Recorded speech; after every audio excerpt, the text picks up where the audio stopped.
glow of the sunset. Oh, nice. Very pretty.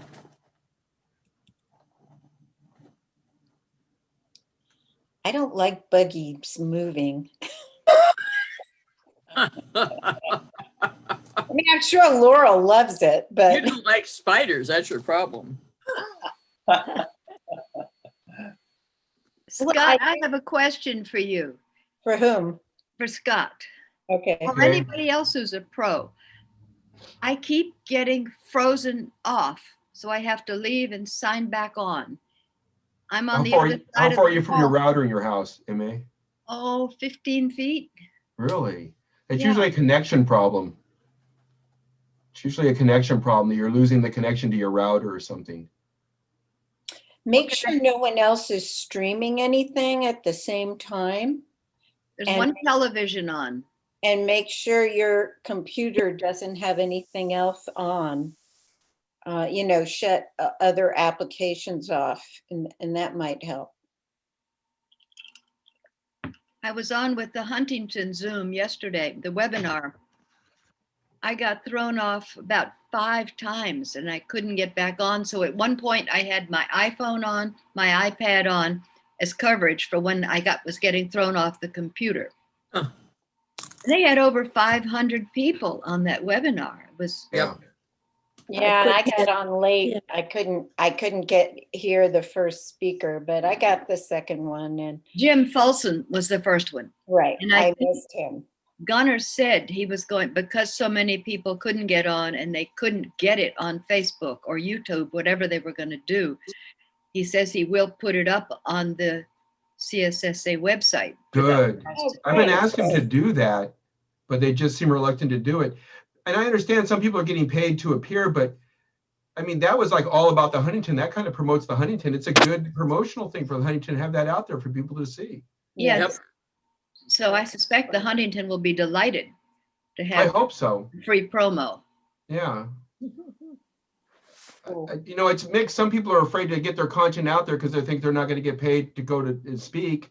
And I don't know. I think the opposite. I think once you put stuff out there, it actually builds more interest in you, Yeah.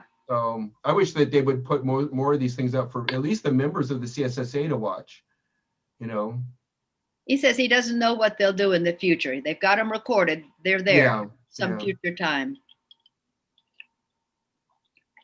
Yeah, if he could do a members only, link, if that's what he wanted, to have just members being able to access it. But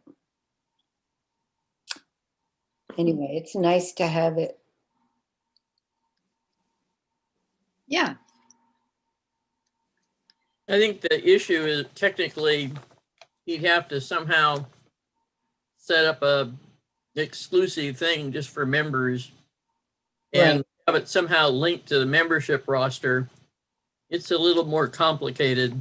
Yeah, I'm sure it is. Well, they could set it up with a password and just give the password out to the members to use to get into the, to get past the Yeah, wall. but nothing to say that people won't share that password. That's the problem. Yeah. Laurel, Once what's again, the I think people are being awful protective about stuff that I don't know how much money they're really protecting here and how much of a viral experience that they might get if they just shared this stuff more with people. Right. A lot of recording artists were against sharing their music online. And you see more and more now, people will put an album out and some guys even put it out and say, pay me whatever you think it's worth. And, you can see in other industries and other interests that people are moving towards putting stuff up for free more than, protecting it so much from people. Right. I know, I understand both sides of it. As a guy that wants to see it, I want it to be available somewhere for us to see somehow. It's nice to see the 10 faces I get to see. Oh, there's Dale. Hi, Dale. Hi. There's some drilling going on behind me. Is that getting Can on? hear it. Don't hear it. Oh, good. Okay. I wasn't sure. Somebody's doing something outside that's very noisy. Hi, Sue. Hi, Sue.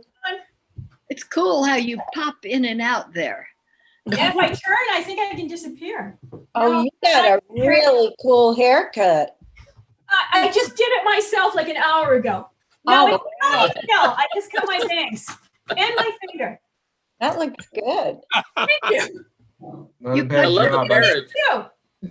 Bernard's been doing mine and I've been doing his. Ah, same with us. But we don't know what we're doing, so.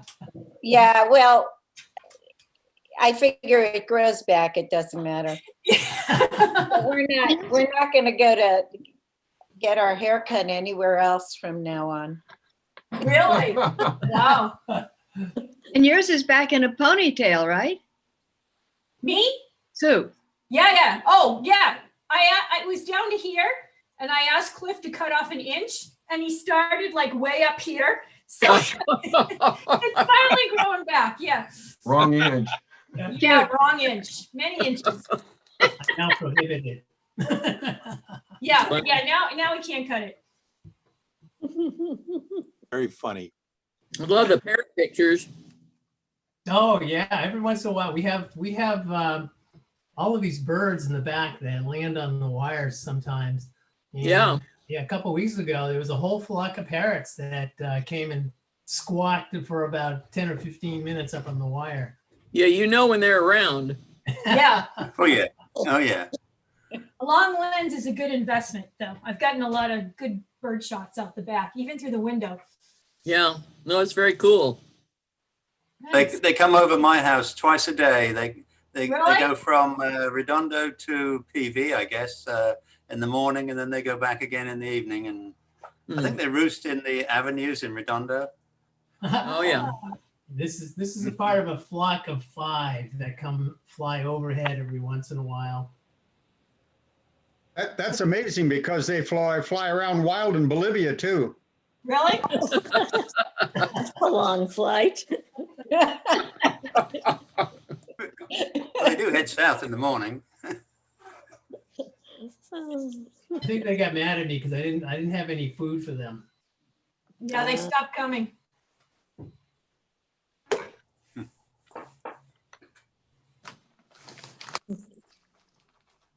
Yeah, Maria, that is a great photo. I love the sky you captured there. Yeah, it was an absolutely gorgeous day. You can tell that there's a lot of pollution because the lower layer here is kind of dark, and then the blue sky was shining through it. Yeah. Is that Redondo? That was Hermosa. right? I mean, Manhattan. Oh, Manhattan. Oh, okay. It's Manhattan Beach Pier. Yeah. Well, it was it Santa Ana's the day before? That's probably what put out the pollution out there. Yeah. But it's just a gorgeous sunset. I've been getting sunset pictures from all my friends who go for sunset walks. And it's been just absolutely gorgeous. Is a lot of that from the smoke from the fires last week? I think it was. Oh, yeah. Especially the orange ones. Yeah.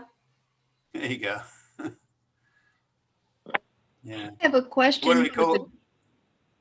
Go ahead, Mike. Oh, I was going to say, what do we call those skies? I think it's sky blue pink, isn't it? That's what I've heard.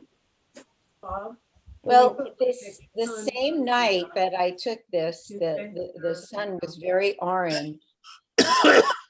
My son said down at San Diego, the sky was pink. I know, but they were showing. What were you saying, MA?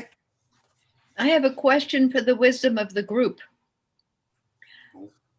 Two Yeah. questions, actually. One, what about fertilizing at this time of year? Do we fertilize the winter growers? Do we Yes. fertilize- Okay. And what about watering? It gets cold at night and it gets down to the upper 40s. Is that a danger zone or is it okay to Water water? in the morning. So the foliage dries off by evening. because it's usually warmer during the day. You don't want it to be cold and wet. Oops. So, Are you sharing your screen? whoa, That's pretty fancy. Looks like Death Valley. is that what Death Valley looks like? Well, that's the view from Dante's view, I think. Mm. Oh, wow. Who put that up? That's I Clifford did. Wong. My son just taught me how to do that. It's Bob Kaplan. So if anybody starts scribbling all over it, you know it's Cliff. Bob, are you there? Yeah, hold on a second. Anita wanted to share a picture of a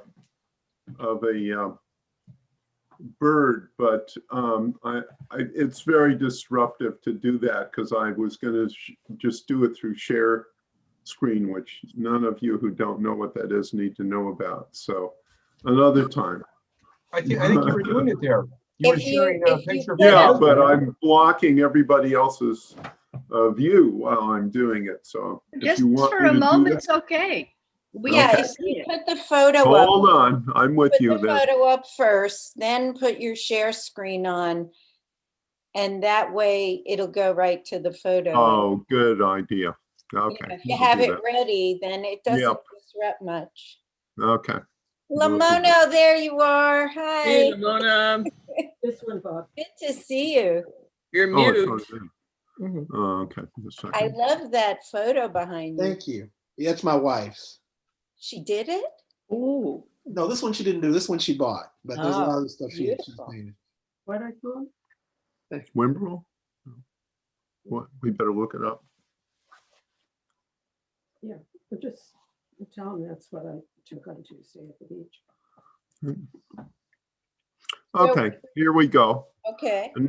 And you can tell them what this is. Let's see. Whoops, I thought it was here. Got everybody. Here goes, here goes.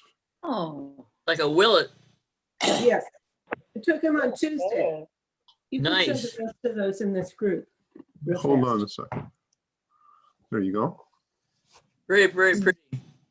Nice photo. Your dad would be proud, Anita. We don't need to see the rest of the group, do we? Got a Yeah. group of them? Go through them real quick.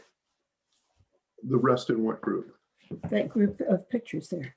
Oh, okay, then I have to go back and forth. Oh, okay, forget Get it. it, yeah. Forget it. You know, I liked how Anita got well, first of all, the blue of the legs. That's a real distinctive feature of that bird because other birds are a little orange or black.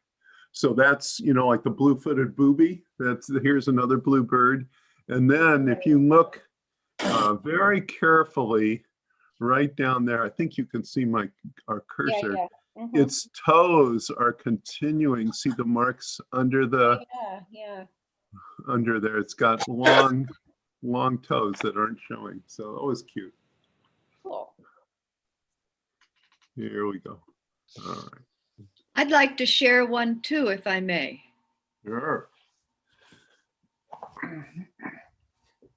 Okay? Yeah.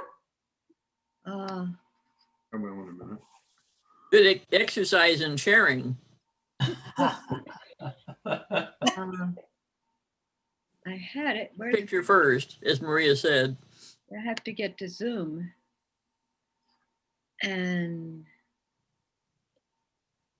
I'll share screens down on the bottom on this. Yeah, it's always in different places.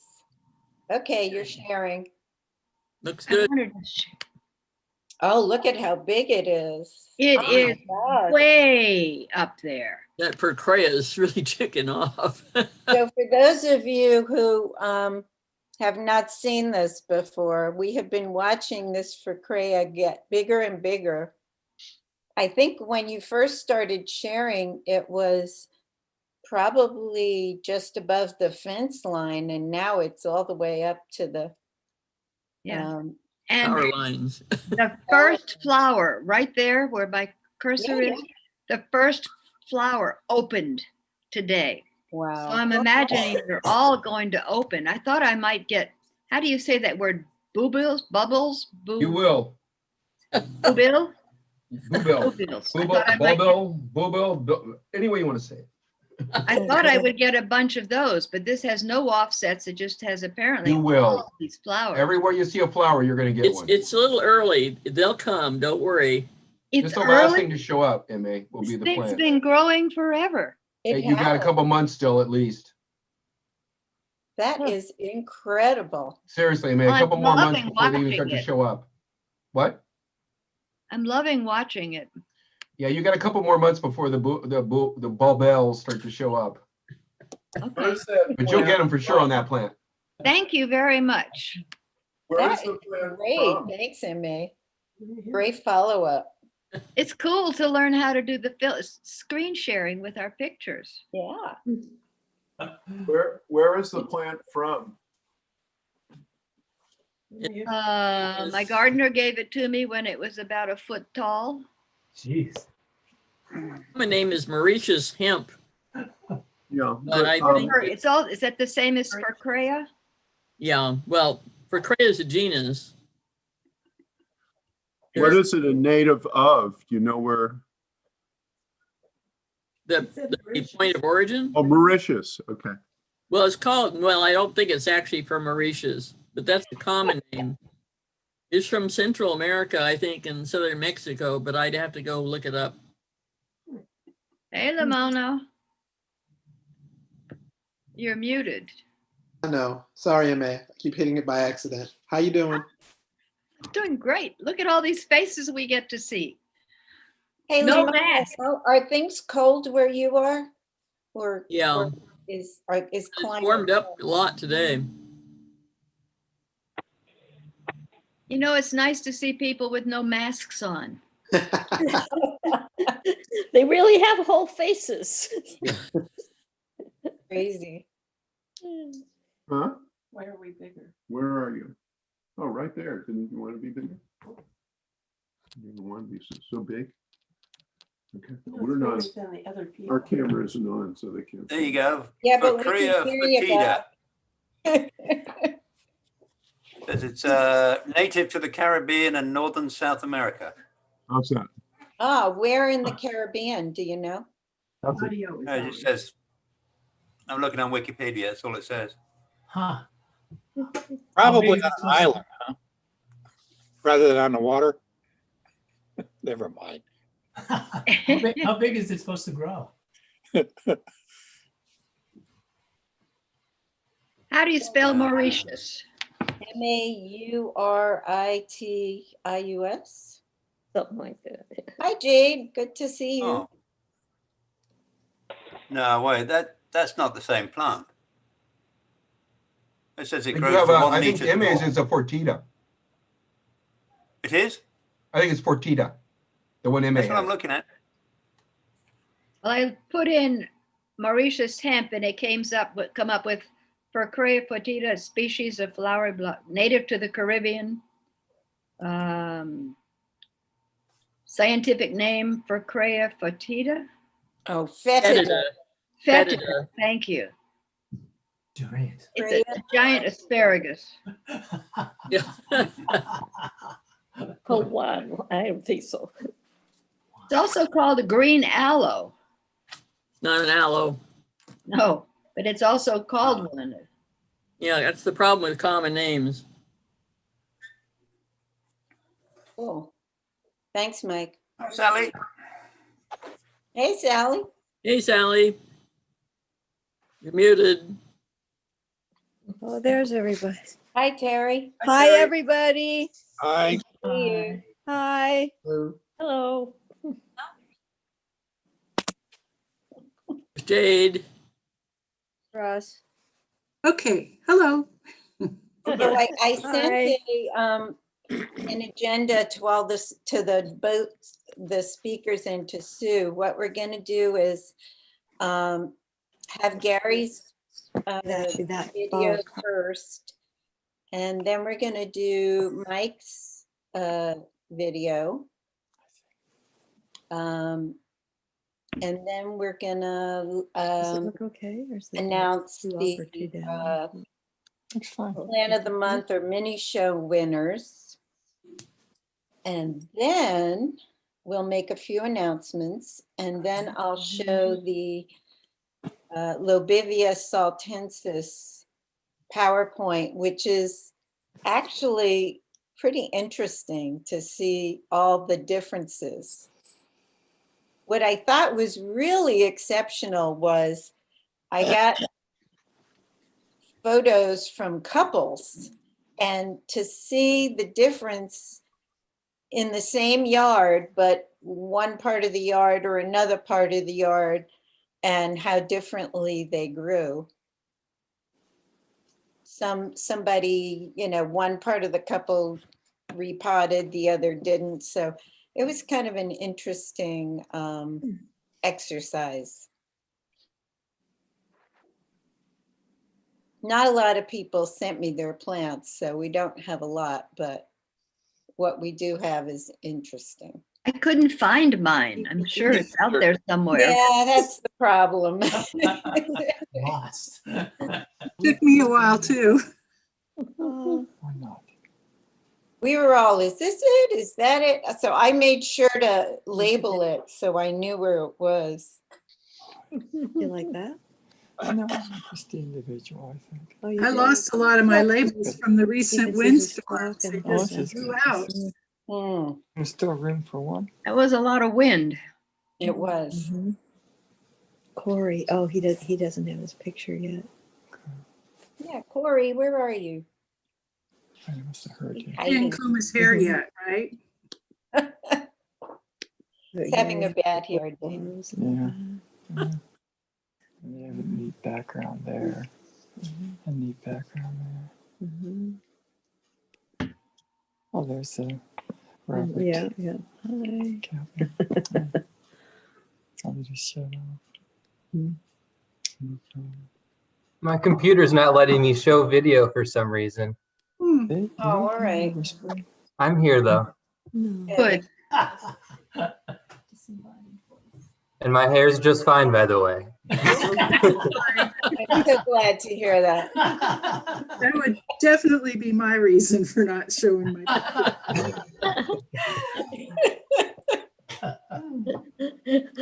Maybe still in his pajamas. That wouldn't bother me. Oh, well. So we have just a few more minutes and we'll let's see. Jim's here. Hi, Jim, Pam, Linda, Jim Wood, Bob Lewis. Oh, Bob, thank you for sending the email about that cactus site. So Bob had a cactus on Facebook site that was kind of interesting. I don't have the name of it off the top of my head. Bob, could you tell me what it is again? It's the Cactus Universe.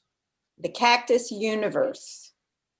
So It's it's a place a lot of people are posting their photos on Facebook. So it's just another cool Facebook site with cactus as the canter. So I joined it. Looks great. And your plants looked great too. Thank you. Put this there. I just have a big cactus on. All right, well, it's 1:30, so we'll get started. I'm Maria Capaldo, president of the Society, and would like to welcome you to our South Coast Cactus and Succulent Society Zoom meeting. I know we usually have a potluck with holiday cheer at this time, which we can't do, but we can be cheery and see each other. So I'm really happy that so many of you showed up and showed your faces. We've put together two presentations that are shorter than our normal ones. And so I do have an interesting plan of the year presentation, which is very short. So hang in there till the end if you can. We're going to start with Gary. So Gary, you want to start screen sharing? And he's going to give a talk on his ethical plant shopping.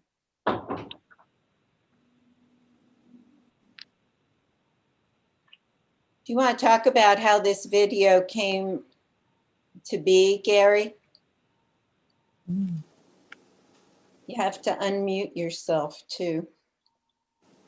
Oh, no. I did a video several months ago. A guy interviewed me about my yard. A lot of people, I guess, watched that, and then somebody accused me of having plants in my collection that were collected plants.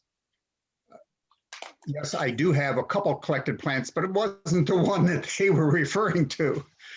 And they did actually ask somebody else on Instagram, is this a collected plant? Fortunately, they came to my rescue and they knew me. I'm not sure who it was, but they said, no, I know Gary, and that is not a collected plant. The guy that did the video also had the same problem. And since then, I know Karen Osler has been accused of the same thing. When I was first in the hobby, people said, you know, you never want to get a collected plant because it's very difficult to keep them alive. And I said, well, how do you tell? Oh, it's obvious. Well, it wasn't obvious to me. And obviously with all, I found since COVID that the 20 and 30-year-olds, I guess, want something to do. They're big into trying to do something, I want to say kind of conservation wise, but they want water conserving plants. And there's a big interest by the younger crowd in water conserving plants, cactus and succulents. And so, but I've got several questions from all across the United States. Gary, I saw this plant for sale. Is this a collected plant? You know, and so it dawned on me, the young crowd does not, I mean, the inexperienced or novice growers don't know what it is. So Hunter, and I forgot his last name, but he's Cactus Quest on Instagram. And I put together this video.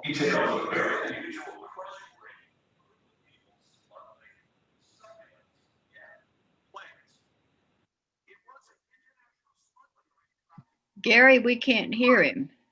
Okay. Hang on a minute. Let's see. How do I stop this now? How do I get the video or the? Go to your, go to the volume. That should be better.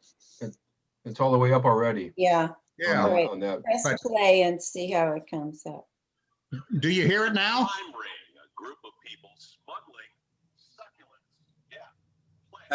Gary, what about if you turn up the volume on your computer? So you're not hearing that? He was very soft. Gary? Yeah. Okay, can you hear me, Gary? Yeah. Down at the bottom where it has your microphone on your Zoom control, where you turn on your microphone or you're turning your screen. Yeah, let's see. See the arrow up button? See the arrow up button? Yeah, I see the arrow up, but I don't see a microphone in there. Try same as system, because it's picking up through your microphone, I think, and playing it back through the thing. Try the same as system button and see if that doesn't get it to work. It's at 82. You put it at 100? Speaker headphone, but that's for speaking. It doesn't, not the microphone. I'm sorry. Gary, do you have one that says same as system? When you say select microphone. Under your mute button in the Zoom. Bottom left-hand corner of your Zoom screen, Gary. There's a microphone where you turn the mic on and off. Stop video, rename pins, hide self view. No, you're that's on the video side. Go to the mute button. Go to the mute button, boy. And the bottom left-hand corner, Gary. Bottom left-hand corner. Well, it might be somewhere else depending on your system, but. I'm gonna take over the screen share, Gary. Okay, that's fine. Okay. Let me get it up. I've lost it here now. Can you guys see my screen? Yes. Well, somehow I've lost my Go to your Zoom. yeah, I know it's not showing up. There, It's only giving me the it's in controls. there. Okay. See on the right? There you go. Oh, but it's not showing. That's the same as mine. I'd not seen it across the bottom. Oh, well. And stop video. Oh, there's mute. There it is. That arrow up button next to Make it same as system. I think so. Try that and see what happens. And then try playing the video. Oh, shoot. Okay. Am I sharing the screen? Not yet. Not yet, no. Not yet. Oh, okay, then I got to go back and do a share screen. And I stole it from you. do this one and I share. Okay. A very unusual crime That's ring. better. Luckily, succulents. Yeah, plants. It was an international smuggling ring trafficking not in guns or drugs. Gone again. Someone got quiet again.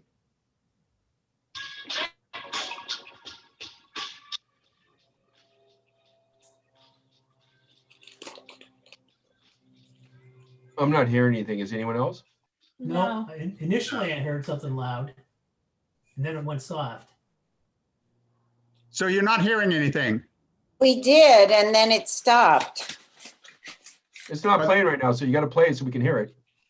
But did you hear music there for when the words was on the screen? Yes. Okay, that's all there was. Now that needs to be louder. It's still very quiet. So, Gary, what about your system volume on your computer? Your main volume on your what are you in Windows? Because when I did a test the other day, I found that it affected the playback of the video. Well, it's easy to find, and I would say since I can't get it loud enough for people, and I don't know my way around to do this, Here, it's getting. we skip it.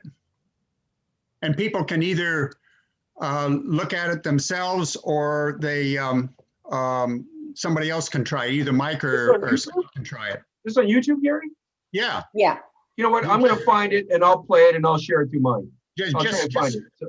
Just search ethical plant shopping. Okay, I'll find it. I'll try and share it with you, Mike. Do you want to go to Mike's presentation in the meantime? Yes. Scott? Okay. I'm sorry, whatever you guys want to do. I have my mic turned off. Yeah, let's go to Mike's presentation. So Mike, are you ready with yours? Yeah, I believe I am. Okay, so Mike has developed an online plant database that's useful not only to keep track of your plants, but also will show photos which you can add to when they flower or die or do something else interesting. And it also helps you to identify plants through seeing others' plants as well, and provide you with a full database of your plants if you enter it. So his presentation will be how to use the database. And I think you have what, over 400 plants on now, Mike? Nearly 500 now. Near 500. So we can all use it, and then you can also download it to your own computer. I think that's the word, download, yes? No, it's just a website. You don't need to download anything. You just go to the URL and there it is. But you can also take it and put it on your own computer? No, you can't do it's that. on a server. Okay. You don't need to do that. It's Okay. accessible from everywhere because it's online. Okay, cool. Yeah. All right, And go it was ahead, interesting take what, it away. All right. What Sally was saying just now about labels blowing out, etc. Well, that's the main reason for wanting to write the database, was that I had the same problem, that you'd find plants without a label or a broken off labels. How many of them snap off in the middle? And so, so the database is basically, it's a picture, photo oriented, where you've got a picture of the plant. So when you buy a plant, take a picture of it. When it gets a bit bigger, take a picture of it again. And then when you've lost the label, you can go through the database and find the plant, identify it from the photo, and then you know what its name is. That was the main driving force behind it. So I'm going to, it's a 20-minute video. I hope everybody's sitting comfortably. You might want to, have a little snooze in the middle of it. So here we go. Let's see. Here we are. Share that. And yeah, shout at me if it's not loud enough, because I know that I have to turn the volume up like Gary did. Let's see. Hi, everybody. This is Mike Short, and this is my introduction to MopDB. So what is MopDB? It's my online plant database. It's just a website. It's a place for us plant collectors to store photos and details of the plants in our collections. It's a crowdsourced plant encyclopedia. The main features are it's free to use. It can be accessed with any web browser. There's no app needed to be installed. It's designed for phones and tablets as well as computers. It has advanced search capabilities, and you can take photos using the camera in your mobile. Why use MopDB? Well, if you've ever lost the name of a plant because the label is broken or faded, with MopDB you can find a name from the photos. Have you ever bought a plant and got home only to find you already have it? With MopDB you can use your phone to check your collection in the store.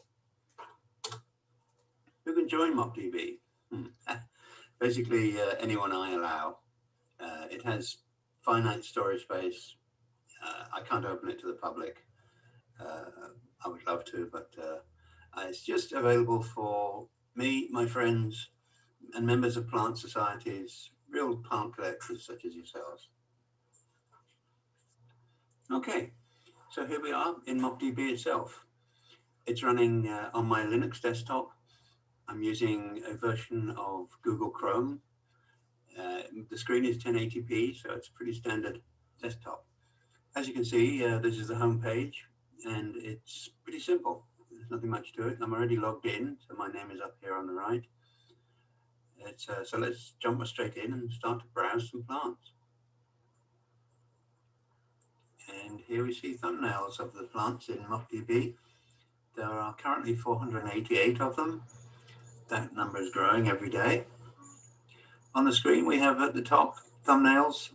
We can choose the size of thumbnail we want to see, which depends on whether you want to see a lot of plants or whether you want to see larger. And you see more detail of the plants. You can do medium or we can do large. It also depends what size of screen you've got as to what you want to see. Across the top, under that, we have the letter bar where we can select to just look at the ones beginning with K. It's a quick way to get down to see them. I want to have a look at Ionium Castellopaeid. And here it is. We're in plant view mode at the moment, plant view page of Castellopaeid, otherwise known as suncup. So let's click on the photo up at the top to expand it. See it much better. We can even click on full screen so we can see it in its true glory. Next, there's an arrow to move to the next, or you can swipe and move to the next. There are 4 photos in this, I know. Yeah, that's the last one. We'll close out from the photos, move on down to the next section, which is taxonomy. It's where the more technical stuff, Latin names, author citation, etc. The section below that is for description and care. It's exactly what it says it is. Then there's a section for colors, which includes leaf color and flower color. They are there so that if you have a plant and you know that you can see the flower color, you might be able to find it just from the flower color or the leaf color. Then there are some smaller properties, such as sun, how much sun does it need, how much water does it need. Those are important pieces of information. We come to the links section where we can link to descriptions on well-known websites like Lilithal and San Marcos, etc. It means that you don't have to type in so much yourself, you can have it on, leave it on their websites, provided their website's not going to go away. The section below that is the history section, which only applies to a particular plant, of course, not not just that species, really, your plant. So the history of that plant, like where did you buy it, where are you keeping it, and when was the last time when did you plant it in the ground, or when was the last time you repotted it? If you have a regular repotting schedule, you can keep an account of it here, so you know when it needs it again.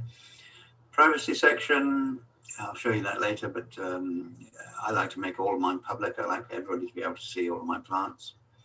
And there's a place for notes and keywords, which I haven't filled in on this one. Okay, so you're going to go right up the top. We see edit and delete buttons. Only because I am logged in and I am the owner of this plant will those buttons appear. Otherwise, you can't edit or delete. Let's go into edit. We have the same sections. Click on them to drop them down. These are regular fields, just like they would be in any database or any form. These are just web forms where the information is typed in. Each section, each label, which is blue and has an underline under it, you can click on it and it gives you a little help what it is. Like this is a complete taxonomical name, for example. To click on it again to get rid of it. You can click or tap with your finger. It's the same thing, works on phones as well as everything else.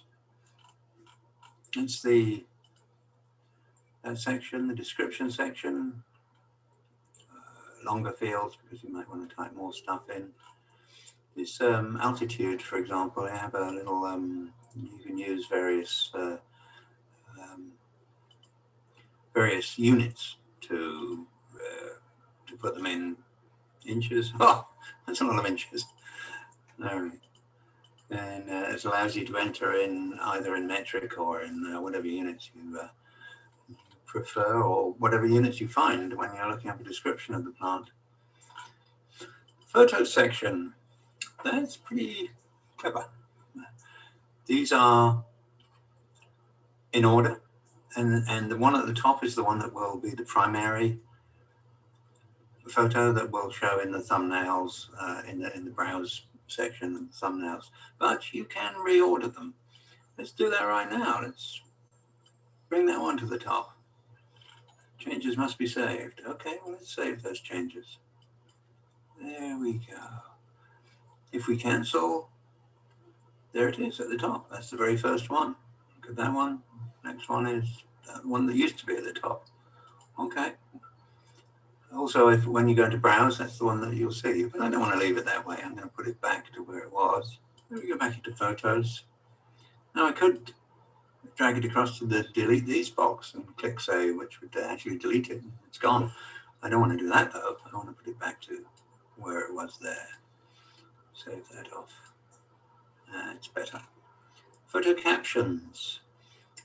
These are what's going to appear under the photo. An important thing to fill in these days is the alt field, because that's required by those who are visually impaired. If we don't fill in the alt fields on websites these days, people can prosecute us for not helping visually impaired people. So please fill in the alt field when you are there. Attribution field is for when the photo is not yours, belongs to somebody else. You can put in the name of the person who it belongs to in there and it will appear on the screen. And this caption here has still got it's made up from originally from the file name and still got the file number in it. So I'm going to delete that out of both cases there. And I'm going to save that. Goodie, that's saved. That was photo captions. Colors, I'll come back to that later. That's pretty complex subject. Properties, these are the small. A lot of them have drop-down boxes, like dormancy, for example. Is it none, winter, summer, or do we not know? We do know. It's summer for Ionians. There are fields. The temperature here, once again, we can choose to enter an F or C, whichever we prefer. Next section is links. We saw those before. That's where we type in the various links.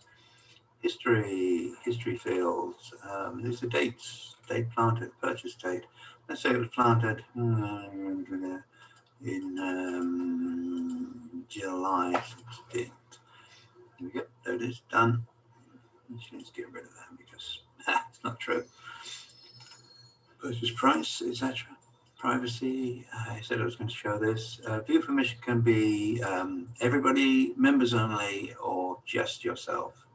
I like mine to be, and my history as well, to be public on everything. I don't care. Notes, I haven't filled in anything yet. This is just your own personal things about this particular plant. It nearly died of mealybugs. That would be a common one to put in. And okay, I'm going to save because I did make some changes. That's pretty much the edit page. Mike, are you using the keywords? Are you using the keywords for like search engine help, or is that used for different purpose? Beg your pardon, sorry? When you had keywords at the bottom, is that for search engine purposes, or is that for a different reason? That's just within the database. Yeah. The keyword. Okay. Yeah, it's not, doesn't go external to search engines. No. And if I close that window, I go back to the browse where I was. I can start looking at another plant. Okay, good. Okay, so I want to look for a plant. I can't remember its exact name, but the only thing I do remember about it is that it has sex in the name. Well, you would remember that, wouldn't you? So this is the search page. Search options, which plants. I'm going to just search through my plants. I'm not going to be case sensitive, and I want to see small thumbnails when I'm done. So let's go ahead and do the search. Oh, there it is, Kalanchoe sexangularis. Of course. Why didn't I realize that? Let's see me forgetting that. And we have 4 nice photos of it. So what I want to do is I want to put the colors in. So I'm going to jump straight in and go to leaf color 1. Now the various sliders up here, you can create the color if you like. You can pull these around and you know, make a color at any time, or you can go down to the photo and find a place on the photo that you think is the right color. Now you see the little box that's above the cursor, changing color as it goes across. Well, first of all, I want to pick out the green part, because when the plant is young, or when it doesn't get much sun, it's mostly green. So I think that's pretty representative of the green. Okay, now I'm going to pick out some of the red, and it's sort of crimsony red is very much what the plant tends to look like. So I'll choose that as leaf color 2. Leaf color 3. No, there isn't really leaf color 3, is there? So cancel away from that. Flower color. Down below, we have flowers. So let's choose one of those. That looks pretty typical. So there's our first flower color 1. There was a darker bit on the back sides of the flower, which I think we can pull that in. I would say perhaps that one's typical of that color, and we'll okay that. So we've got that one in. So there we have the flower colors in. Now, why? It's interesting to see that this is the hue, saturation, and lightness, HSL. I chose those two by clicking on 2 parts of the photo. Look at that, exactly the same hue. That's interesting. Yeah, these are wildly different. Okay, now the reason that we did those flower colors was that we could now search for that plant using those flower colors. Let's see if it works at all. So say flower color 1 between, it's yellow, isn't it? So it's quite yellow, so you want quite a lot of lightness on it. When we're doing a search on color, it's only the hue that is being searched. So let's say that we want something that's got a flower between sort of orangey yellow and slightly slightly greeny yellow. It's kind of in that yellow section somewhere there. We know that much. Okay, let's say that. So somewhere between that and that, probably. Let's have a look. Search. And, oh yeah, we found it. Look at that. We also found a euphorbia and an ionium and a euphorbia and Sex angularis. Okay. So you may wonder, if you put a load of data into MockDB, is it safe? Well, I do back it up twice a week, and so it should be fairly safe. But what you really should do is save it, your plants, to your own computer for your own storage. And for that, we have the export function. Now, I'm going to just choose a subset of my plants, and I'm just going to just export my aloes.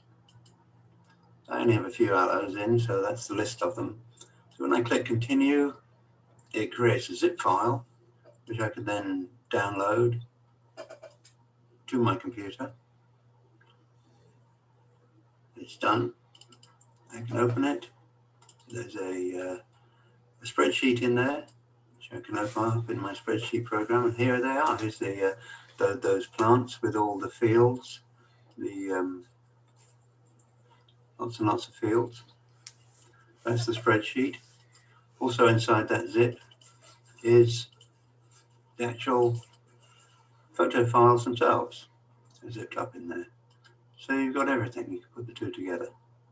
So that's the export function. You might be wondering what it looks like on a smartphone. Well, here it is on my Samsung Galaxy 5, ancient Galaxy. And it looks pretty similar to how it does on a desktop. So I'm going to go into Browse. There they are, the plants. I can go into Large View to see them even bigger. I can select a particular letter, choose just to see the G's. And there they are, the plants, all in there.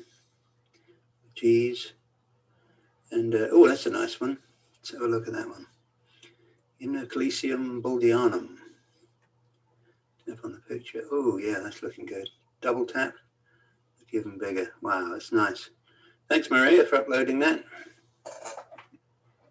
There we go. Inoclesium baldianum. Right, so now I want to add a photo that I've just taken to one of my plants. So I'm going to search for it. It's the Gasteria acinacifolia. Put the species in, and I just type in the first few letters and search. Yeah, there it is. So there it blows. Go into edit mode, photos, add. I'm going to choose a file from my file system. I'm in the right directory already. Type in the first two letters, and yeah, that's the one I want. Double click that. Oh, there it is. Upload it. There it goes. There it is at the bottom. So we got that loaded. I can cancel out of edit mode, go back into view mode, look at the photos. There's the plant. Big old Casteria, ain't it? There's the flowers. And there's the one we just uploaded. Yeah, I like that. Good. Now I want to take a photo of Kalanchoe beharensis, a plant that's growing out in my garden, and it's actually outside a Wi-Fi range. So what I'm going to do is use my wife's Samsung Tab, which is just a Wi-Fi machine. It's not phone connected, and walk out there and take a photo. I could take a photo with my camera and get a file and upload it, etc. But this should be easier. So I'm looking at the beharensis here, and what I'm going to do is I'm going to go into tap edit. I'm going to tap photos. I'm going to tap add. And where it says choose file, hit the choose file button. And because it has an inbuilt camera, it has the options of camera or browse. If I wanted to file, well, these are the photos that are in the photo gallery. If I wanted to file, I'd do browse, but I'm going to use camera. Hit that. Now it's ready to take a photo. I'm going to walk outside and do it. Okay, so here I am outside in the garden. There's the beharensis. It's got a Haworthia growing right next to it. Well, it gives it a proportion side. Here's the tab, ready to take a photo. You can barely see the screen, unfortunately, in this. I'm going to take my photo. There, I did it. Okay, so here we are back indoors. There's the photo I took. I'm going to tell my pad that I should accept that photograph. And there it is. It comes up in MockDB. It's been put into MockDB. Now it's the plant's in the middle, but it would be better if it were cropped. So we're going to do start crop over here, and that means that I can draw a box around the plant by drawing it around like so. There we go. It looks about right. Good. And it's got the bits we want inside. To crop, to upload.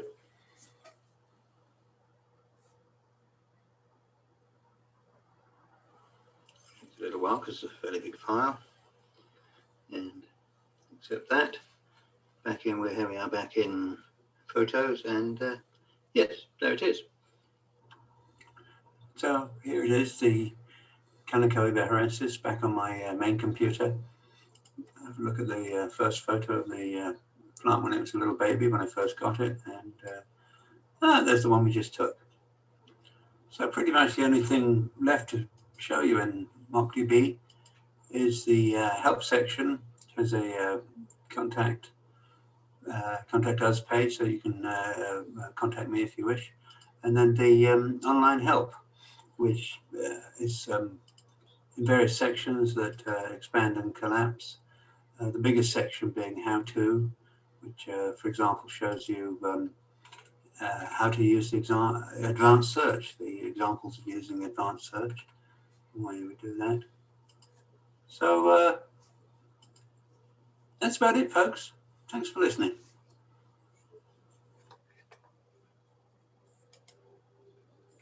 Anybody still awake? That was great. Thank you. Okay. Is that like a template database you're using, or did you program that from the ground up? Ground up. Really, all those drop-down menus, the floating color selection, all that you did? Well, yeah, I mean, it's built on a CMS.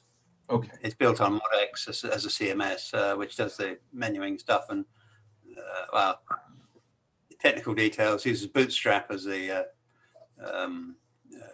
behind it, and right. You get lots of components from all over the place and put them together, but you have to stitch it all together. Fantastic job. Really good. Yeah, it's amazing. Hey, Mike, does it work better in Safari or Chrome? Or does it matter? It should work exactly the same. I don't know whether it works in Internet Explorer, but I mean, it's that's sort of being left behind now, isn't it? Nobody uses that anymore.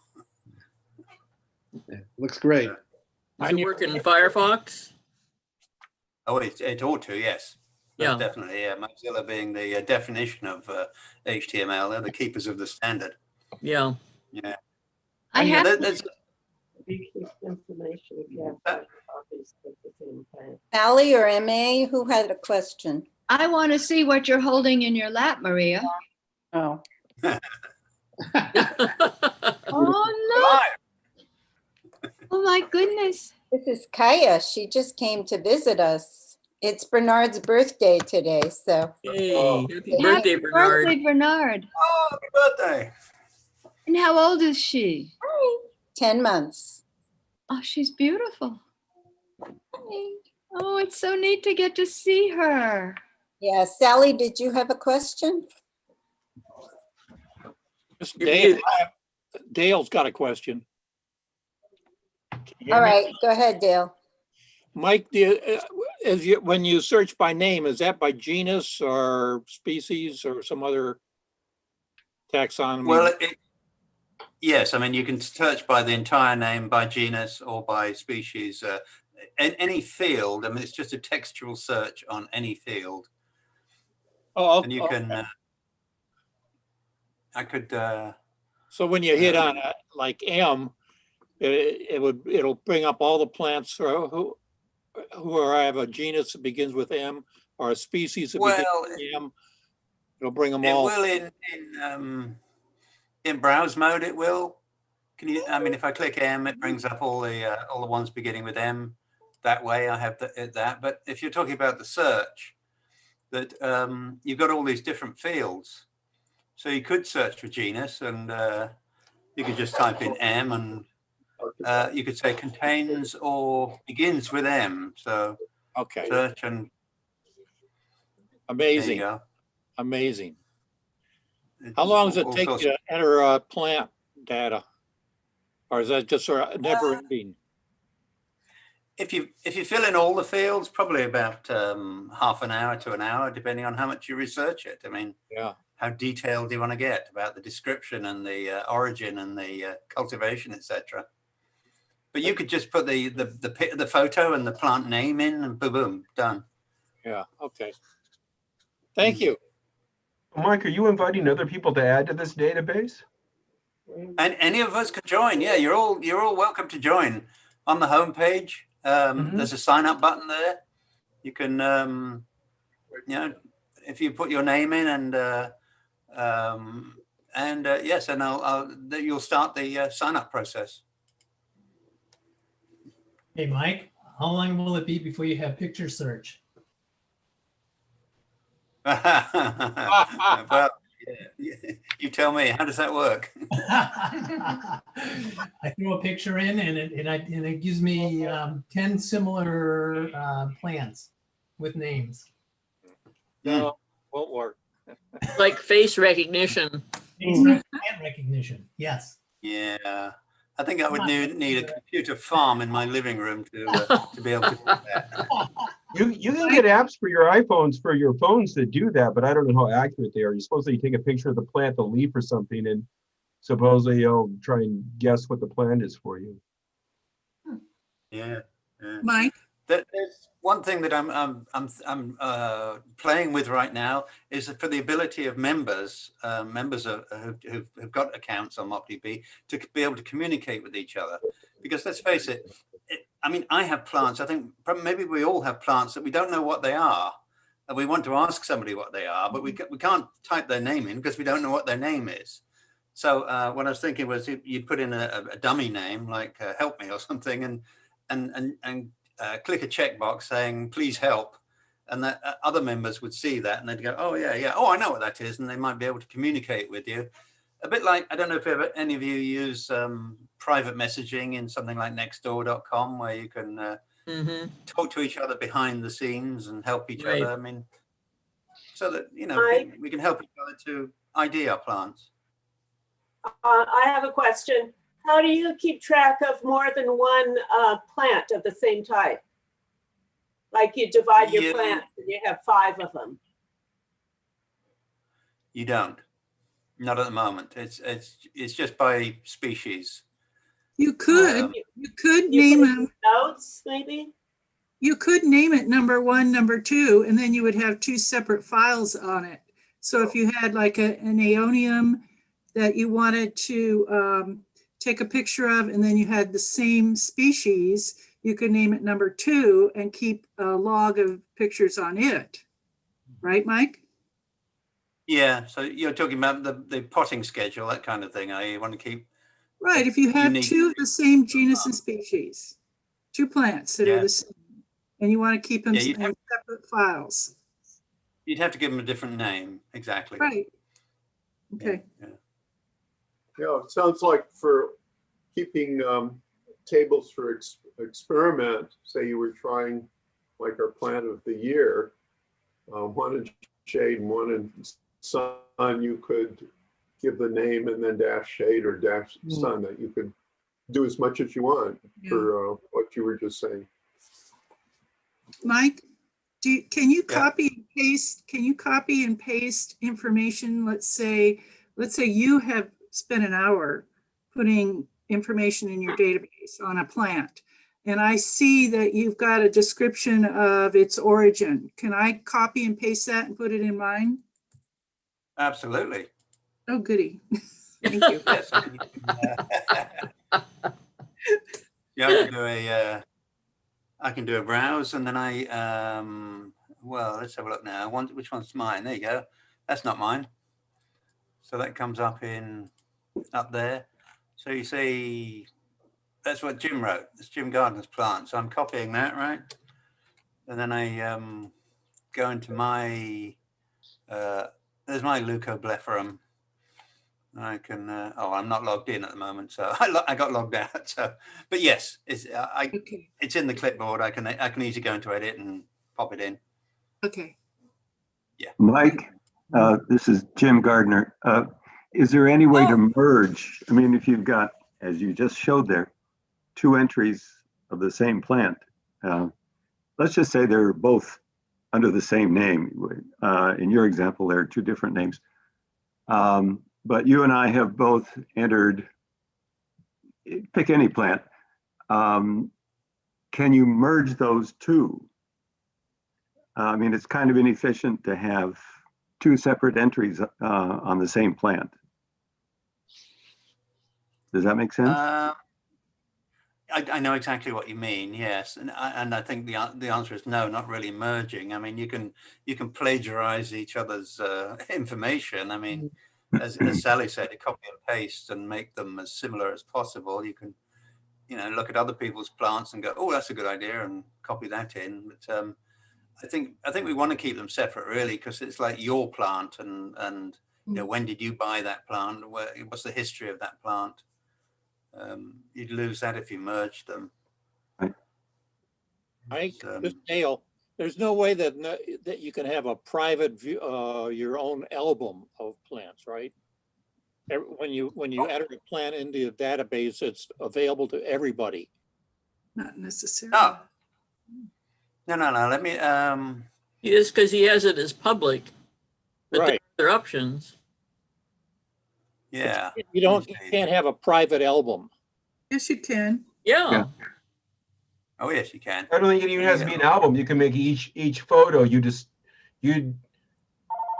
decide whether it's going to be public or private on each one of these entries. Yeah, absolutely. So I can go into edit on this guy, and down in privacy. Can you see that, Dale? Yeah. If I make that private, there you go. Save it. Only I can see it now. Nobody else can see it. Okay, so that's take care of the double name problem, doesn't it? If you want to enter your own plants, you just name your plants private, and then you don't have to worry about them conflicting with the public plant. I see what you're saying. No, 2 people can have plants of the same name. But each member cannot have 2 plants of the same name themselves. Okay. But you could have a plant, and I could have one of exactly the same name. That they don't interfere with each other. Gotcha. I think what Dale, I'm not sure you understand that each person, like Mike has his own file of all of his plants, you would have your own file of all of your plants. Okay. But when you search on a mic, wouldn't everybody's show in the results as long as they were public, designated as public? Yes. You Not can also exactly. search just for your own. Yeah, I'll go back to see the search here. It says, what do you want to look at? Only mine, ones that are made public, or anything you can get your hands on? So if you just search your own, I mean, which is the default, by the way, you would. And if I don't add any criteria in there, I get all my plants. That's all, and they're all mine straight away. Does that answer it? I think so. For me, it does, Mike. For Dale, yeah, I'm fine. Mike, I have a question. If you have two plants that are different plants but have the same name, and they look a little different, and you want to put them in, you then couldn't do that because they have the same name? Or would You would have to put a little you'd have to add addendum to change the name? We were talking about that earlier, probably, Maria. You could just put a number 1 after one and a number 2 after the other. That would work. Okay. But there's another way to look at that. If you have two plants that have the same botanical name, you put both pictures in. So when you go back and you look at, you do a search on the plant's name, you can look at the photos and say, oh, there's plant 1. It's a little greener than the other one. You'll have photos of them, right? Yeah. So why would you want two different files where 99% of the data is going to be the same? The only thing that's going to be different is the photo of the plant. Well, if you wanted to follow the plant and show the progression of its lifespan and how it looked, you would want to keep it separate, I would think. That's what I would do. Okay, I see what you mean. Yeah. And if you got one from one person and one from another, you wanted to keep that distinction. And a lot of times the hybrids are different. They have the same name, but they look so different. You'd like to keep track of, how each one goes and grows. I've just realized something, actually. You can have it with the same name. I didn't think about it before, but you can't enter it with the same name, but then I can change it to the same name and save it. And then when I go back into browse, I got two the same name. Oh, cool. I didn't think about that. That's a back door. Okay. Oh, interesting. But you still have to keep them separate and remember which one is which. So it won't let you save it with the same name, but once you saved it, you can go in and edit the name and make it the name of something else that's already in the database. Exactly. You can't. It just won't allow you to save it with the exact same name. Yeah, when you create one, I look in the database and I go, oh, you've already got that. But I think the I'll leave it that attributes way. you're putting on, the privacy attributes and all that, they're associated with the plant, not.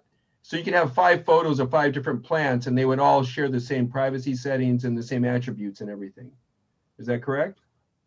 Yeah, you wouldn't be if you set it private. Nobody else would be able to even see the plant. Are you talking about? Were you talking, Scott? Were you asking about individual plants or your whole plant list? Well, I was thinking about it working, the database working a little differently. I don't know if it can be programmed this way, where the attributes are associated with the photos. So like this plant was planted on this day and I bought it on this day. So you could have, say, 10 photos of 10 different plants that are owned by 10 different people, but they all show up in the same exact listing. And each photo then has its attributes to telling when the plant was bought, when it was planted. But I don't think that the database is set up to put that, to attribute those things to the photo. It's putting them as attributes to the plant. Okay. And you understand what I'm saying, Mike? I do. Yeah. I don't think you can do that though, can you? Well, you can do anything. It's redesigning the whole database. But yeah, you can have certain instances of a particular plant, I suppose. Yeah, I don't know quite how to do it, because the way the database is set up, the privacy attribute is put onto the plant name and not the pictures. And if you can associate the data, like the day it was planted and all that other attributes to the photo and not to the into the entry of the plant, then you could break it down to each photo and have its own attributes of the plant date and where you bought it from and all the other things that go along with that. Because if you put photos of 5 different plants, you're only gonna have one attribute for that plant, and it might not be related to all the photos you have of the plant. Yeah, I see what you're saying. It's Okay. it's an interesting concept. That would demand some thinking about not just how to do it. I mean, because what I know is that through my years of programming is that if you can think about what it is and you can write down what it is you want to do, You can do make it happen. Yeah. But, yeah, I know the same, Mike, but getting from here to there, it could be a arduous task. So Mike, question about photos. So you take the original photo when you bring it home from the nursery and you put a date on it. And can you put a date in the database when you took that photo, or do you have to put a caption right on the photo? Because if you take another one 6 months later, you want to keep track of when that particular photo was taken. Yeah, I know what you're saying. Are there notes on the photos, Mike? Yeah, there are photo captions, and there's another place where I thought there were photos, a place you could say something about the photos, no? Okay. Yeah, photo captions. I see it there now, Maria. I do see it. Where? Yeah, but There is even photo on the captions. photos, you can do something. There's Oh, I also, see. to answer you, Sally, in the history section here, in history, there's a purchase date. Okay. So I mean, on just one particular plant, you can put the date that you bought it on there. But you were talking about photo captions. Well, I suppose I could add a comment field there. Yeah, yeah. Did That's you have like a date purchase there on those so that maybe they could enter that kind of data with each photo? Yeah, well, maybe. I mean, we got the overall. Well, that's why I'm here, Mike. I'm here to give you ideas so you can do more programming. Keep going, yeah. Well, I think the best thing, I haven't tried it yet, Mike, sorry, but I will, because I love this idea. I'm really impressed, Mike. It's really nice. There's a lot of work gone in there. Tons. Isn't it annoying when you find a plant and you can't find the label and you're like, sure, I know what it is. And like you go online and you search and you go, well, it could be that, or it could be that, or it could be that. And like, oh man. Hey, Mike. That's yeah. I have a question. Who maintains the copyright on each one of those photos? Does the copyright become under your copyright so that for the public ones that are put on the site, are they now public? Or like, for instance, can I take one and you publish it in a newsletter or something like that? I would say that if anybody puts a photo online, then they are saying that it's public, unless they actually build a copyright. I mean, you could put a little copyright notice in the bottom of the photo if you didn't want people to copy it. But I mean, a photo that's online that doesn't have a copyright and doesn't say who it is, public domain. I would say. I mean, I don't know if that's true. I don't know if that's true or not, Mike. I know there's been a lot of problems with people putting photos up. I've heard people get upset about their photos being used. They've gone after people for using photos. And I thought years ago I read that when you put something like on Facebook or in Instagram, it's got an implied copyright, that it's your material, it's yours if you if you took the photo. But that doesn't stop anyone from copying and putting it up like they did. You just have to go after them. So you have to find the people using your photo and then go after them for using it. There's not. It's the same with any copyright law. You have to catch the people misusing it and then go after them for using it. Yeah. Which is the real hard part, What I've read is that the person who took the photograph is the owner of that photograph. That's what I've heard also. There's an implied copyright. Right. The two things here. I got this attribution field, which if you've taken it from somebody else, please put who you took it from in there. And, because a lot of places like Wikimedia, where they have like, yes, this is public domain, provided you put a notice next to it saying, this is my photo. Then that covers that. That allows you to do that. The other thing is that I've got the coverall. What am I doing? Coverall, which most sites do. And this is what happens. See down the bottom here, it says copyright, all rights reserved. A lot of sites have that on, and that basically stops people from copying without giving you attribution. So, I mean, yeah, it's a difficult subject. Yeah, I mean, is it worth, for your site here to be able to have a legal line on there that states that, if you post it, then, it's public domain. Well, I think that like Mike just showed us there, he has a copyright on his site. So that implies that anything on there is copywritten under him for his material. So if you see a photo from his somewhere else, once again, I think the burden is on the person that owns the photo to go after the person that stole it. We just, that's just the way it works. No one's going to confess, oh, I stole your photo, I owe you some money, or I'm going to take it down. You have to catch him and then go pursue him just like they do in anything else. Yeah, but it's kind of like if you're talking about the poor guy that accused Gary of having collected plants. Where did he come from? Oh, that's quite a hot topic right now, especially with a lot of the younger collectors. They're hearing the speeches like Woody's making and stuff about people stealing plants or taking plants out in the wild, and they're taking it very much to heart, and they're seeing plants that they think have been taken out of the wild, and they think that that's kind of a criminal act. Yeah. So I would say that, personally, I'm happy for anybody to take any of my photos that I put online. It's, because I'm not making money out of them. They're not worth any money. That's the whole thing. And then, I mean, I had a thrill just a couple of weeks ago. I was searching for a particular plant, and I went into Google Photos, and I saw the plant, and I went, oh, there's a nice picture of it. And I clicked on it. It was mine. It was my photo. But it wasn't. Yeah. I know that plant. May, did you have a question? I do, Scott. I keep getting thrown off, and I see that it's going live on YouTube. How could I find it on YouTube? And I don't think I'd get thrown off there. Okay, you look on your screen. Do you see up above where it says live on YouTube up at the top part? Yeah. There's a little pull down menu there. Open that up. You should have 3 choices. Maybe you don't. Maybe you only have 1 choice. View stream on YouTube.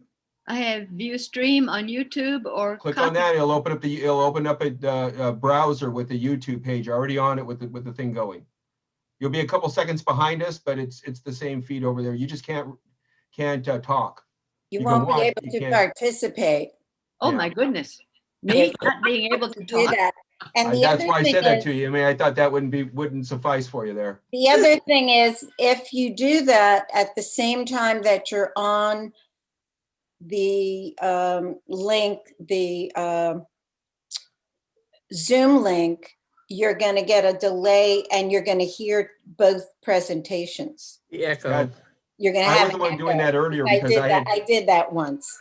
I was the one supplying the feedback earlier in the meeting because I had opened that up and I didn't realize it opens it up in the browser. It opens it up in the Microsoft browser. I had done that too. And I don't use that browser, so I didn't even know that browser was open and it was running there. So I was sending the feedback through the meeting, and it was me doing it. I didn't realize it was playing through the whatever the Microsoft browser is. I use Chrome, but it was actually, when I click on that, it opens up the Corey. Hi. It's the Microsoft browser. Corey got his camera fixed. Thank you, Scott. You're welcome. So this has taken a lot longer than I predicted. So Gary, maybe we'll just put the link for the YouTube of your presentation, or we could do it another time. Or have you got it fixed? Well, it's 20 minutes long. And so it's not, this took us a lot longer than I thought it would. So I think we should move on, if that's okay with you, Gary. That's fine. Okay. Well, like I say, you can always go online and look at it yourself. Yeah, you can, if you go onto the South Coast Cactus and Succulent Society website, I think Mike has put it on the website, so you can click on it there, or you can take Google and search for YouTube. And then when your YouTube comes up, you search on ethical plant shopping and it comes up and you can watch it there. So, I mean, it's pretty easy to get to from several different sources. Yeah, I saw the link on the club's website. There's definitely a link. Yeah, it's real easy, MA. In fact, I can send it to you personally if you want to make it easier. What I had proposed, MA, and I had written to the Conservation Committee at the CSSA, the CSSA Board of Directors has, there's a couple of young people, but most of them are older, I would say, experts in various fields. I think they could probably put together a much better video with better criteria than what Hunter and I just came up, but I think it's a good start. But I think, you know, if we could get them, the CSSA, to put together a video and put it on their CSSA website, it would be very popular. Yeah, I would like to watch it with you, with your commentary. I can go look at it on YouTube. No, someplace, it's not commentary. It's just him on the video. I know when we She maybe started. wants to answer some questions. Yeah, what would have been, but we can do that another time.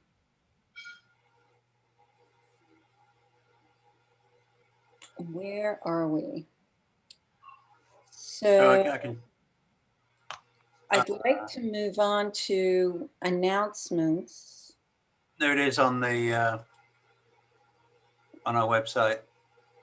Click on the meeting link, and there it is.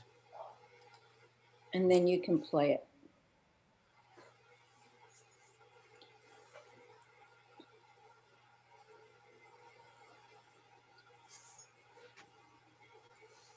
Okay, so next on the agenda is our plant. Oh, look at that cute dog Corey has.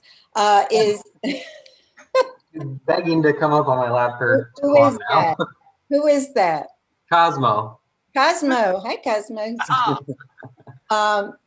Is the announcement of our mini show or Plant of the Month winners. And I'm going to announce them by class. And usually what we do is give plant awards to the first 4 place winners in each category. Corey, are you still up for distributing the plants for me? Yeah, no problem. I have like the best of Dick Kohlschreiber's plants that I've repotted, and they will make really good award plants. And so I will get them to Corey and he will somehow distribute them to everyone. And I'll give you the list, Corey, separately. Okay? Yeah, no problem. Cool.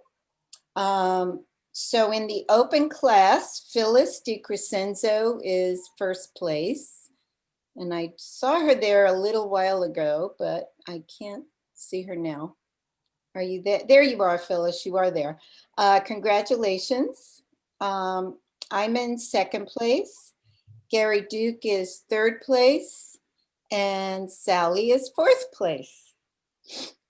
In the intermediate class, Bernard Johnson is first place. Oh, don't kill me. I lost my other places.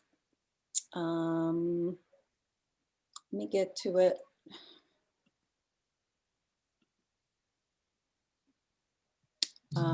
Connie Nettles is second place. Ted Johnson is third place, and Dale LaForest is fourth place. In the novice class, Terry Straub is first place, Jim Tanner, second place, Jacob Yusuf Sada, third place, and Diane Cottrell, fourth place.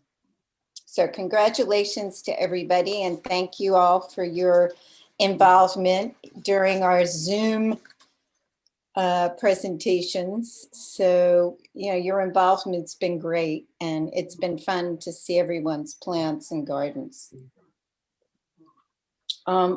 We did talk about dues at the last board meeting, and we decided that dues would be increased to $20. However, we will not charge dues, or they won't be payable until we start having meetings, and then they will extend beyond to carry over to 2022. So we're going to start paying dues in January, each January from now on. And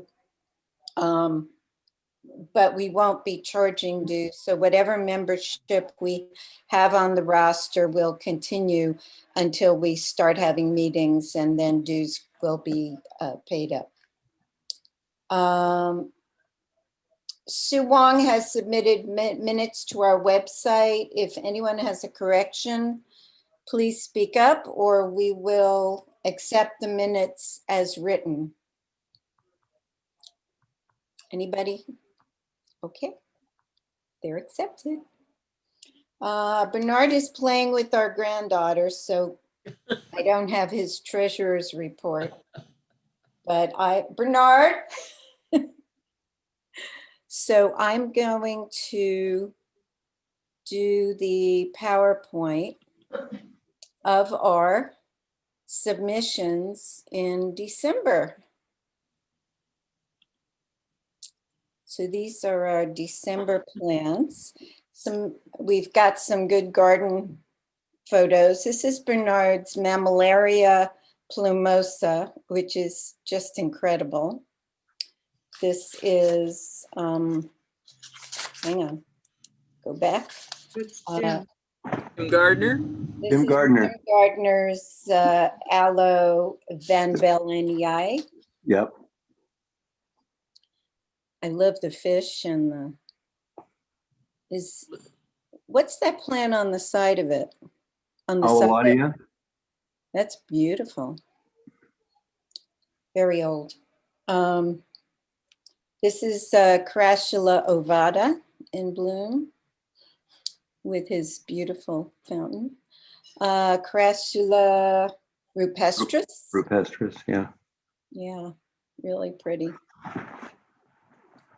This is my plants, a conophytum that was blooming like crazy. And this is my bear eating the Lithops hookeri. I thought he was cute. Plant of the year, Lobivia saltensis. No.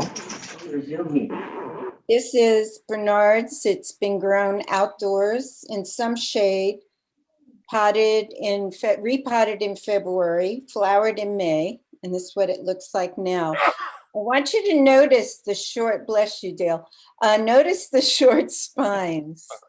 And you'll see there's a big difference between spination on all of these that people have given us. So this is interesting. This is a couple's plant. This is Bob and Anita. And on the left was left in the shade and got regular water.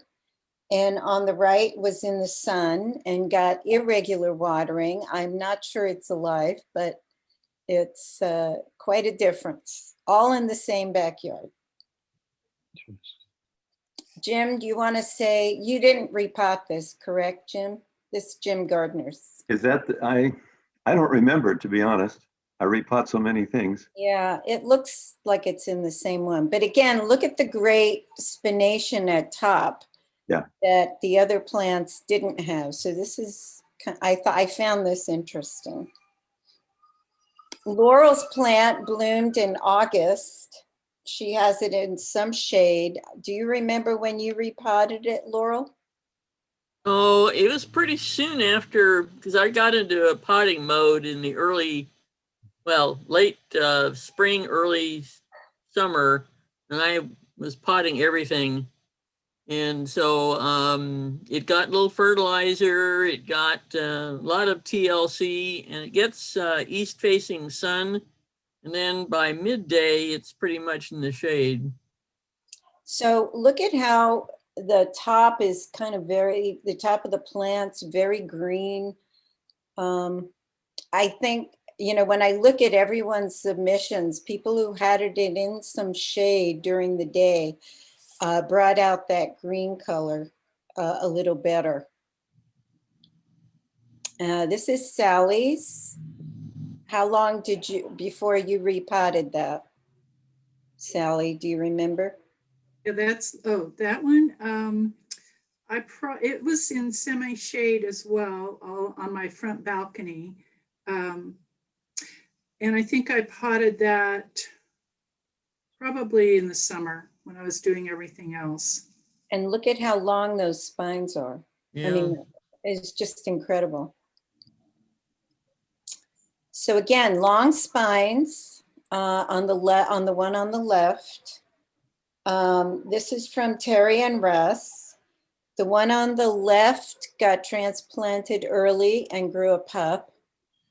And the one on the right wasn't transplanted, but did get a little taller.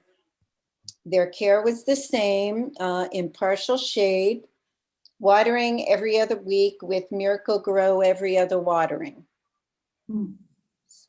So interesting. And this is Cliff's, Cliff Wong's. And wow. Cliff, I can see you repotted yours. Yeah, sometime in July. Okay, is that in the ground or is that in a pot? That's in a pot. So is that a pup on the bottom right there? Or is that another plant? That's another plant. Okay. Again, look at how green that color is. Is it in some partial shade during the day? Actually, it was in almost, I would say 3/4 sun. Wow. Yeah. Look at all the flowers. When was this taken? Over the July. summer? Yeah, end of July. So I seem to, from the photos I got, it bloomed from May through August. You know, different people had it blooming at different times. This is Sue's plant. Sue, did you repot it or is this the original pot? That's the original. Okay. Again, look at how great those spines are. And the color is a nice, rich coral red. This is mine, and the flower, this is a true color. The flowers were less reddish, a little more coral. And I repotted it in May. It started blooming in June and didn't stop till the end of July, early August. And it just kept blooming and blooming and blooming. And you could see all the, you know, the different pups that are on it. And unfortunately, this is what it looks like now. It just blew its wad and that was it. This is huh? What about, what did you fertilize or feed it with? I usually do a quarter dilute 20-20-20 every watering. Wow. So this is Corey's, and his bloomed in June. So this is in June. He repotted it 3 times since last year. He fertilized with granules at every repotting and then watered with 1/4 strength 20-20-20 with every watering. It sits in full sun with 10% shade cloth. And this is clearly a winner. This is his plant. Wow. And again, look at how the spines are short. It doesn't have that big spination that a lot of the others do. There are actually, here and there are some like longer, wispy, curvy Yeah, I can ones. see that. Yeah. Even So it- more, you can see him even more in person. Yeah, so it's interesting, all the variation that we got. And that's it. Okay, Maria, this is Gary Duke. yes, sir. The next time that we're able to meet and we start having plan of the years again, I would like to suggest that maybe when people pick up their plants, that they input a picture of the plant maybe into Mike's database. And maybe every 3 months they take another picture or something, and they can add in there how often they water and what the sunlight is. And then I don't know if there's a way of sorting the database in December to look and compare some of the comments, but it might be a nice place to assimilate the data on our experiment. Well, we'll have to talk to Mike to see if that's something his database can handle. Okay, Never say never. yeah, I didn't think, I think it would be a little too onerous for the database. If you can define how the feature works and exactly what it does, then could probably do it. Maybe you and I need to talk sometime. I just thought might be nice where people could assimilate all their comments on the same plant, and then one could go in December and say, hey, here's a whole database of how everybody took care of their plants. Or we could each send to Maria every 3 months. We could send her a photo and she could just put them in each 3 months in a folder. Might be, Mike's database is awesome. And I'm not ready to try to work it, but I could send Maria a picture. Well, my ulterior motive was to get more and more people to use Mike's database. Does he want more and more people? Do you want more and more people to use it, Mike? Oh, absolutely. Yeah. As long as it's genuine plant people. I mean, I'm not opening it up to Joe Public, who's going to put common names and silly stuff in. Serious plant people. Yes, serious. This is very serious. Like No common names? Yeah. Hey, It's a Maria, bluebell. Maria, this is Dale. Yes, Dale. Are we going to have a 2021 plant or wait until we We're start? going to wait and see when we can meet, and then we'll decide. I have a feeling since most of 2021 will pass without us meeting, that we're probably not going to have one. Right. When we Sorry. get one, it'll be a succulent, right? Correct. Whenever it is, it'll be a succulent. Thank you. Has anybody heard anything from Jim Hanna? Yeah, they were fine. Roberta had a knee replacement, so Jim's been busy taking care of her, and she's doing great. I just saw her the other day. She's doing fine. You got to see her? Well, at her front door. I stopped by after I went by Gary's. So. When was her knee replacement? Oh, it's September, I think. But don't quote me on that. Anyway, she's doing fine. They're both doing well. And okay, so I got Bernard's eating and playing with our granddaughters. So I got our treasurer's report. We have $12,570 in our treasury, compared with last year, which was $16,670. So we are holding our own. And not any word from the South Coast Gardens on opening up anything? No. Of course not. No. Nobody knows. And even, my guess is that even when they start opening things up, we may not get a contract right away. They may want to see what comes in.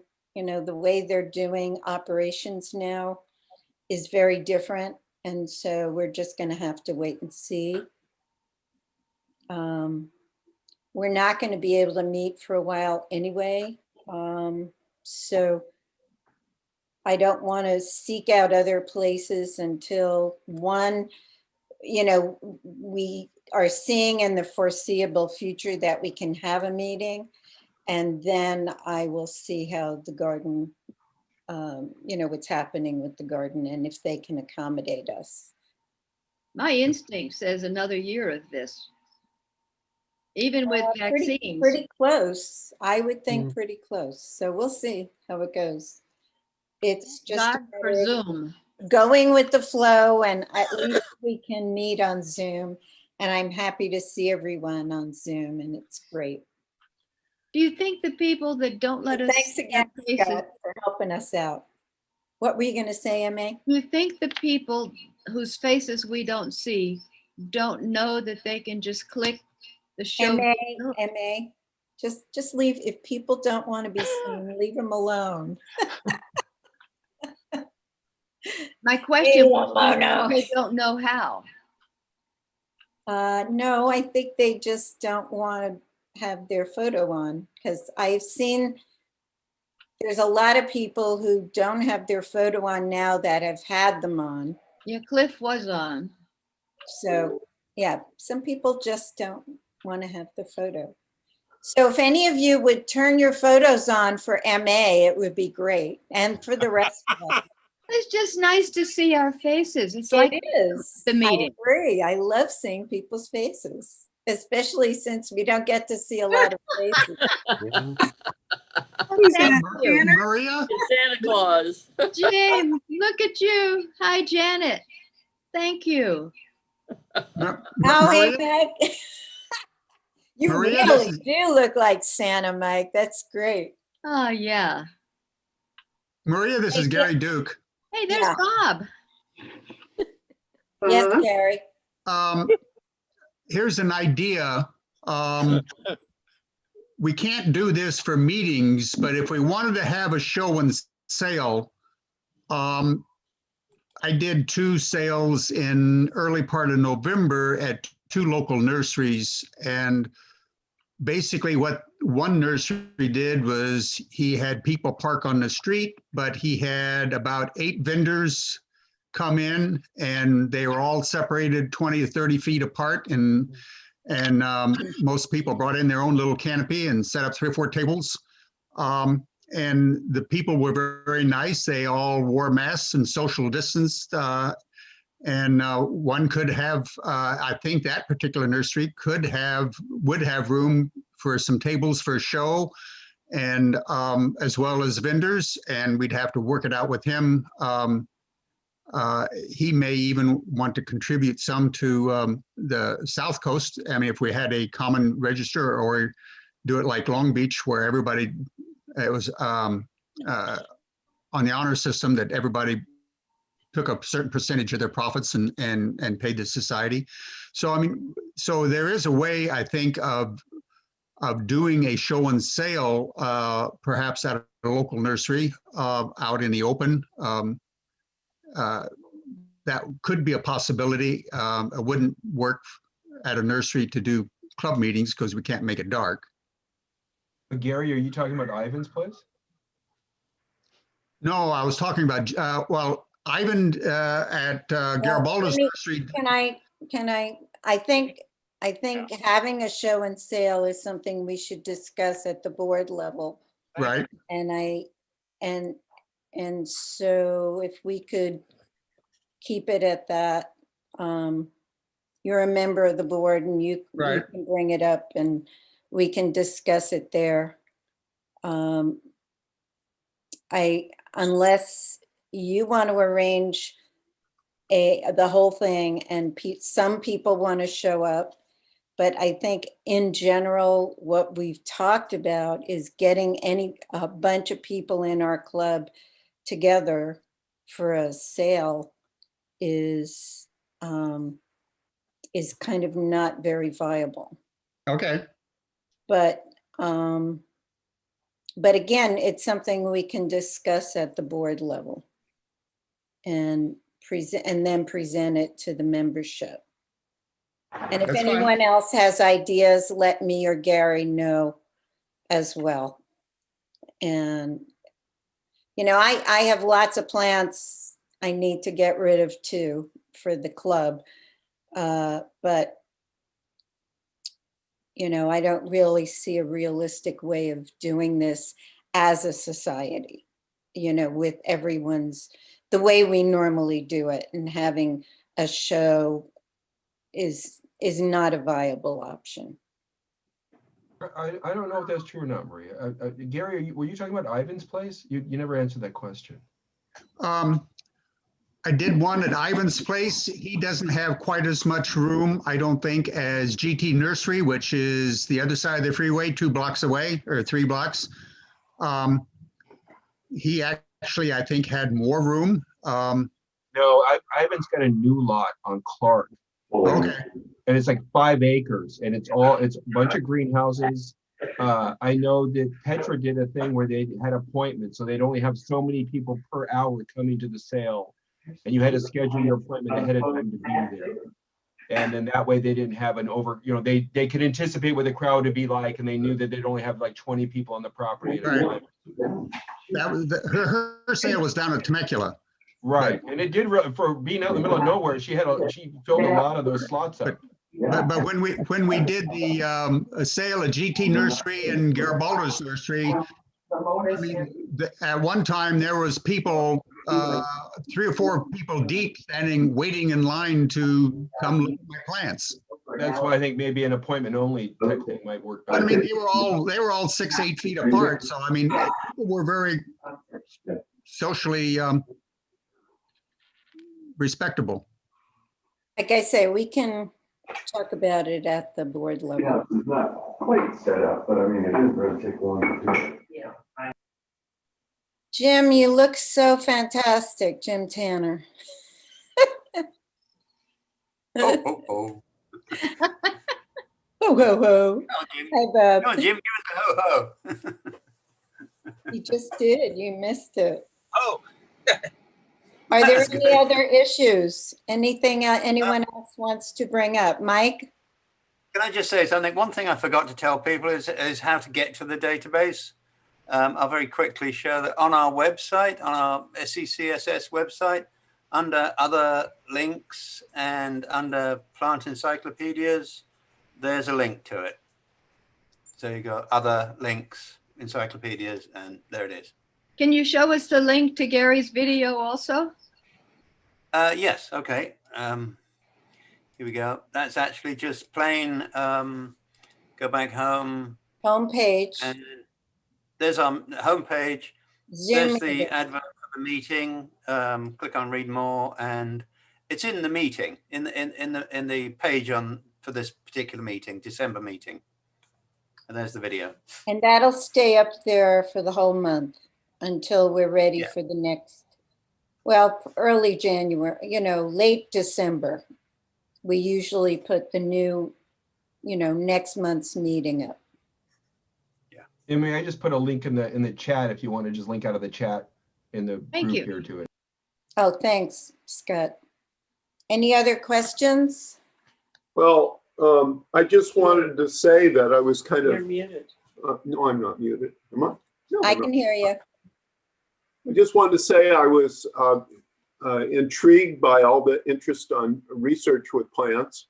And a student of mine once suggested this, which is that if you do want to, one of the problems with doing your own experiment is people tend to talk to the plant, and that influences one plant more than the other. It's like you had twins and you don't treat them exactly the same. So this is a research method that can be easily done. It just takes 2 hands. So if you want to do a single blind experiment with your plants, just do it like that. And if you want to do a double blind, then do it like that. I'm sorry, I'll never say it again. Oh, that was good. Terrible. That was cool. Really terrible. And the best thing is you don't have to blacken your screen. You just cover up and everything starts. Maria, Yes, Bob. I got an Thank email. you, Maria. Thank you, Mike. Wait, Bob, you had a question?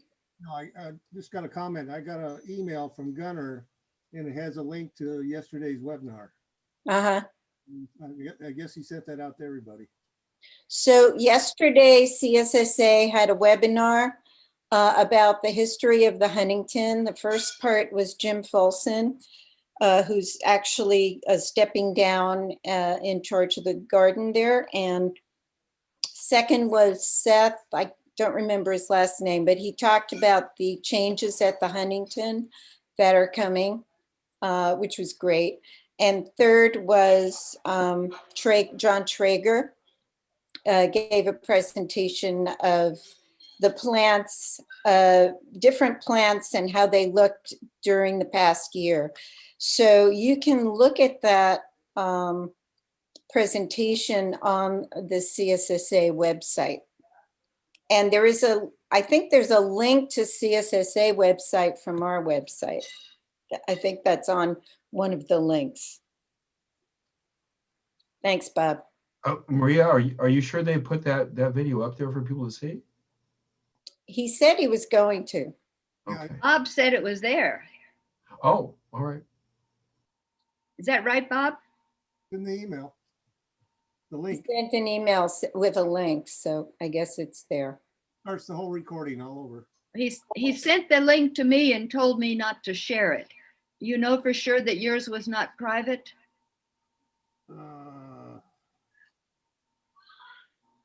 He may have sent it to those of us who couldn't get in yesterday. Well, I got in yesterday. I got in and out a lot yesterday. Because if you were left out, use this link. But I wasn't So left. that may be a private link. I know they had over 500 people, and Scott thought was it Scott? Was trying to get it up on Facebook, but didn't work. No, I wasn't trying to get up on Facebook. I've been asking Gunnar to post those up so everyone can, so at least the members of CSSA could watch them if they didn't get to attend the webinars, but they're real reluctant to do that. It doesn't say anything about being private here. And it says it's going to be up all week. Great. Just for a week. Okay. So good to I know. wonder if it would. I wonder if it'd be okay just to share it amongst our club. I mean, I could send an email just to our members with that link in. I mean, it's not public. That's. We should get permission from Gunnar.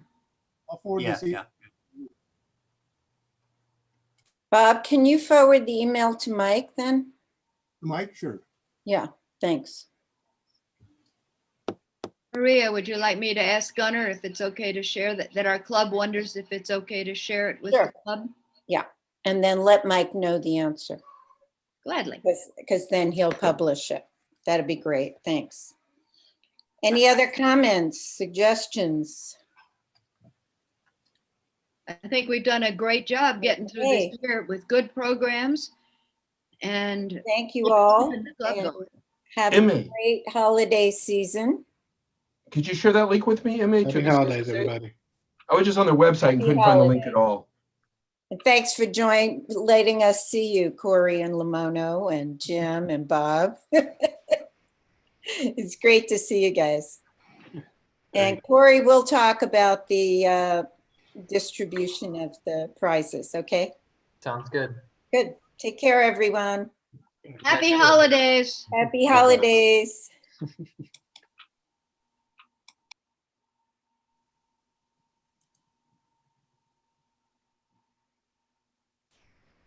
Still all right? Where'd you go? Mike's gone. Scott, it's so good of you to do this. Oh, it's my pleasure, Emma. Can I get that link though so I can go watch that? Mike is always one of the first ones to cut out. I always want to hang out and talk with him about a couple of things before he goes, but I forget to tell him during the meetings and he's gone quick. Forward. Let's see.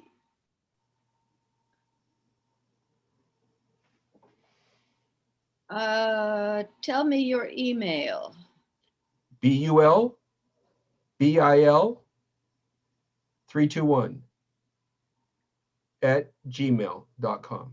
BULBIL 321. 321 at gmail.com.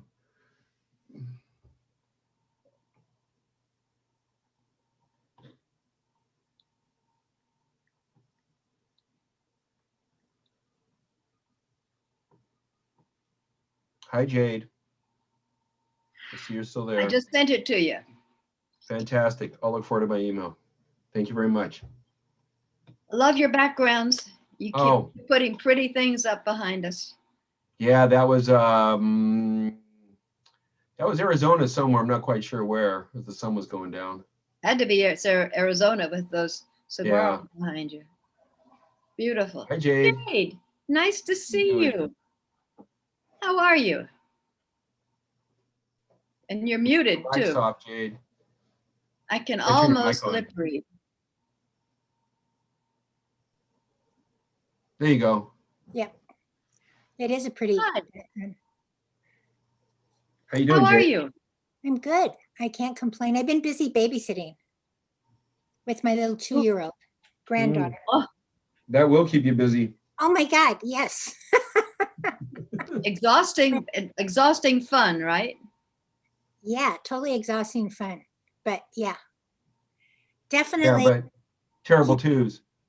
So Yeah, it's kind of like you can't expect him to do other than what they want to do. yeah, and they're up on their feet, so they're very mobile. So She's really mobile and she's really fast. yeah. That's what I So mean. you have your own exercise program. Yes, I have my own exercise and step program. You wearing your skates in the house? It's so funny because she is so doggone fast and just, into every little thing. Very, very curious. Which is I see you have things on surfaces. You don't have to childproof yet? Wait, my house is never going to be childproof. That's just how it is.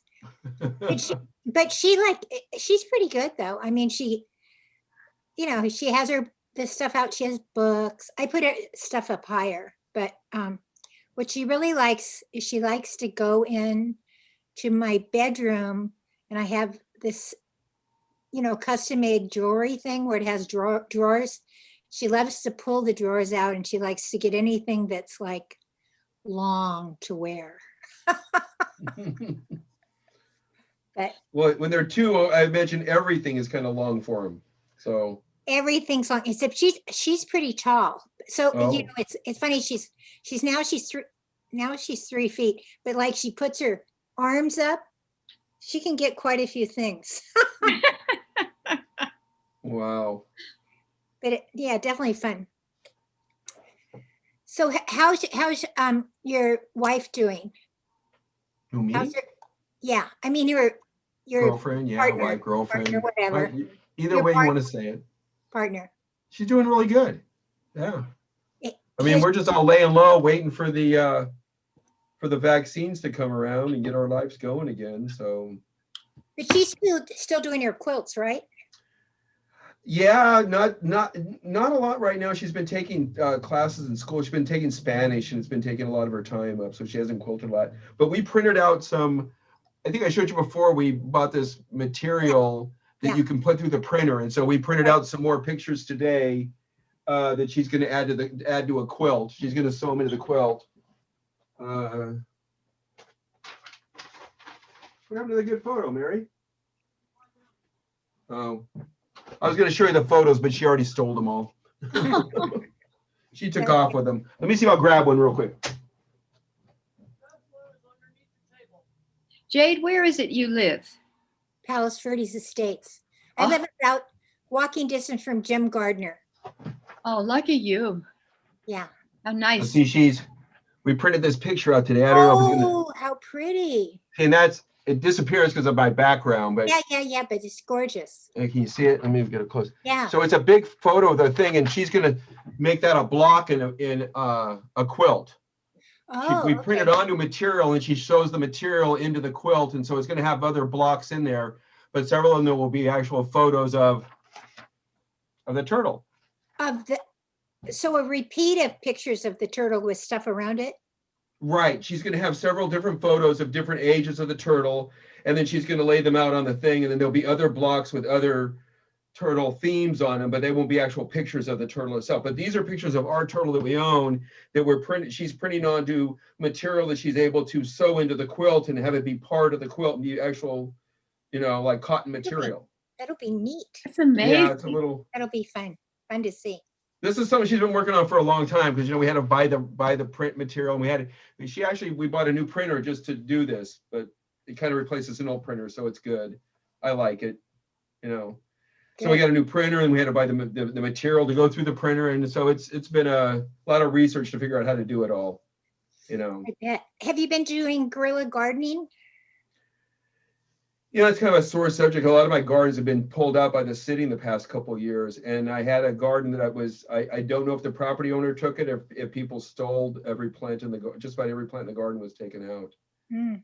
And then like a block away, I have another garden, and it's still there. So I had a garden down into the street, and the city paid some guys to come pull it all out. It was there one day. I went out somewhere and came home, and it was gone. If I'd seen him, I would have gone down and talked to him. But you know, but all those plants were just, you know, I have people, because some people know I do this. I have a friend from work that called me up, and he told me about somebody that he lives in Huntington Beach, and he said the whole front yard's full of potted plants. And I went over there, and I guess the people they moved out of the house, and they left, you know, like 5 gallons, 1 gallon, 2 gallons, just literally a couple hundred potted plants out in the front yard. Nothing special, aloe vera, aloe nobilis, a lot of jade, a lot of common stuff.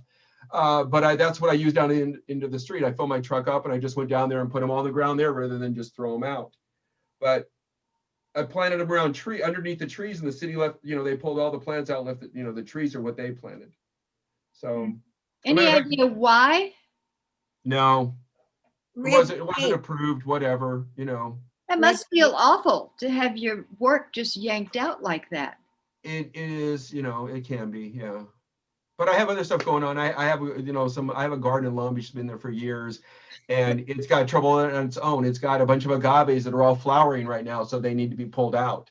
Oh. And one of them there is an agave, Salmiana ferox, which is like one of the biggest agaves in the world. It's the size of a small, like a VW bug, and it's flowering right now. And so I don't know if I'm going to take it out, or the city's going to do it, or what's going to happen. But there's a handful of them down there that need some work done to them. So we'll see what's going to happen. I still have some gardens around, but several of my gardens have been ripped out. I had a nice garden I was putting up in LA, and it was at the bottom of a hill where a street came and then went to a T, and a guy came through the street, and he just missed the telephone pole and the guy wire by inches, drove right in between them, and drove right through the whole middle of the garden. And they went with a tow truck and just dragged him right back out through the whole garden, a little bit to an angle. So he ran over some trees on the way out, and then they ripped up a bunch of more trees when they dragged the car back out of the garden. So that got all ran over by a car. So, you know, I've had cars in my gardens a half a dozen times. Just plow right through the garden, and, you know, in accidents and stuff. Jade, is that what you mean by guerrilla gardening? Yes. I'd not heard of that. Have you ever heard the term, Emma? Uh-uh. Oh, it's been around for a long time. You know, people have been doing it for a long time, and you just kind of go out and put plants in places where there isn't a garden. I only do it on city land. I don't go into someone's yard or into a business. Some people, I take it back. I have done some in like Skid Row area. I've done it to some businesses. Some friends asked me if they, you know, they wanted some plants in the area, so I've done that. But I do that. I do some other stuff. You know, I work with some people up in LA that are community activists down there, and the city put in a shower and bath and laundry facility for homeless people, and so they wanted plants there. So I took a bunch of plants and pots and, you know, aloes and aeoniums, you know, agaves, like attenuatas, not thorny agaves, soft stuff that, you know, people wouldn't, you know. And, nobody get hurt. Shouldn't we? And unfortunately, they lost the property, and when they moved to another property, they just gave the plants away to all the homeless people. And now you can go by and see like people with like a potted aloe plant out in front of their tent, or there's like a potted agave in front of another tent and stuff. So Now they moved to another location. They're asking me if I want to come in and help landscape that location. So, when you give plants away for free, people come and knock on your door a lot to ask you. Shouldn't we not be recording this? I don't care. YouTube? Okay. You don't want to record it? I'll stop it right now. Yeah. Stop. Interesting.